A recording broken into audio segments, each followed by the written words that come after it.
Lito Adiwang, balik ensayo na.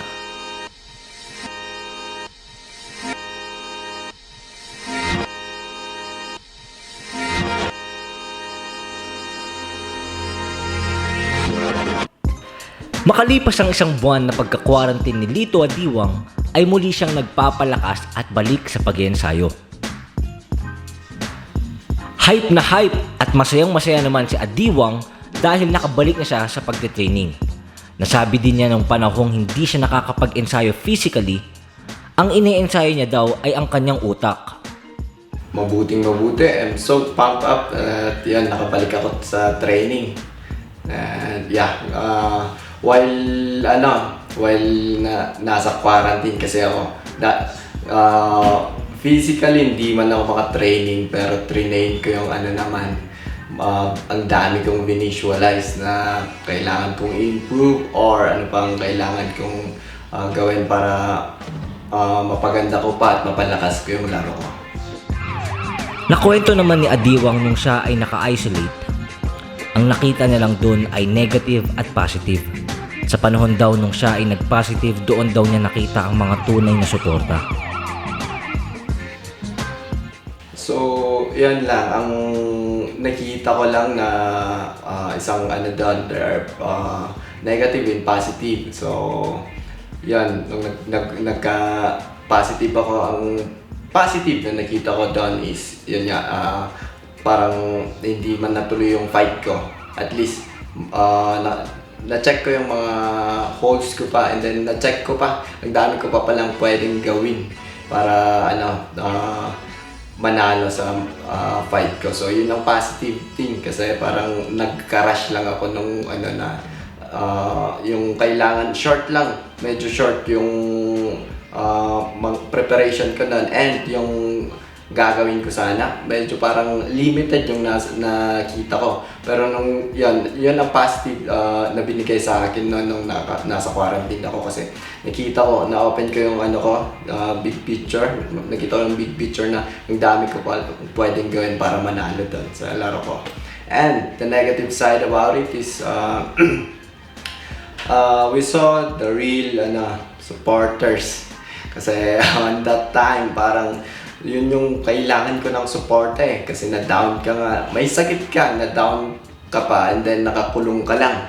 So doon, ang negative side na nakita ko doon is parang ang daming malikot na parang okay, imbis na doon, sabi ka noon, doon yung mga times na kailangan natin ng tulong or i-uplift tayo or suporta. Pero at that time, medyo nakita ko yung mga real supporters na hindi ko rin masabing negative. I'm happy na nakita ko yung mga real supporters natin. Bibigyan ko na lang sila ng yun yung parang nakapagbigay pa sa akin ng extra motivation para do my best para manalo my games para sa mga real supporters ko. Hindi lang, ayaw ko yung nakikisama lang sa'yo kapag umaangat ka or nananalo ka. Tapos di tinatalikuran ka kapag may nangyayari sa'yong masama. So, honestly for me, sorry to say but yung mga panalo ko para sa mga real supporters ko lang at hindi yung dyan. So, that's it. Hindi natuloy ang laban nila Lito Adiwang at Jared Brooks dahil nga sa nangyari. Nasabi ni Adiwang na nakafocus siya kay Brooks at gusto niyang patunayan na may ibubuga siya. Para sa akin, I visualize and na-train ko na yung mind ko para kay Jared Brooks. So talagang gusto kong i-prove din kasi ang dami. Yun nga, nagkasakit tayo and then ang dami pang mga negative na nagsasabing mabuti yan kasi tatalo ka rin kay Brooks, parang ganon. So it's time that I need to prepare well. Tignan natin kasi nakita ko ang dami rin ng holes. I want to shock the word na gusto ko talagang i-prove yung sarili ko na I can beat this guy. Naniniwala talaga akong kayang-kaya ko to.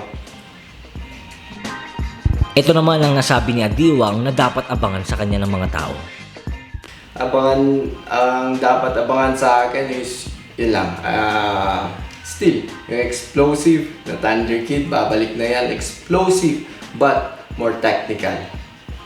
To my real supporters out there and yeah, my real fans, thank you very much. To mga supportan nyo, prayers and everything. Mga messages nyo to uplift me. Yeah, I really appreciate those. Yun ang extra motivation ko para kahit yun nga, ang hirap ng training, hindi na ginagawa kong motivation yon para bumangon and do my best to train and yon to perform well in the octagon once I'm in the octagon. So, thank you very much. Keep it up, keep the faith. God bless. Take care always. Bagong sa Thunder Kid na ba ang ating makikita? Wag na kaming kalimutan i-follow sa aming mga social media accounts. Bisitahin nyo na rin po ang aming official website, teamlakay.net. At for more Team Lakay updates, wag nyo kalimutan mag-subscribe. Lagi nyo tatandaan, champions are not born, they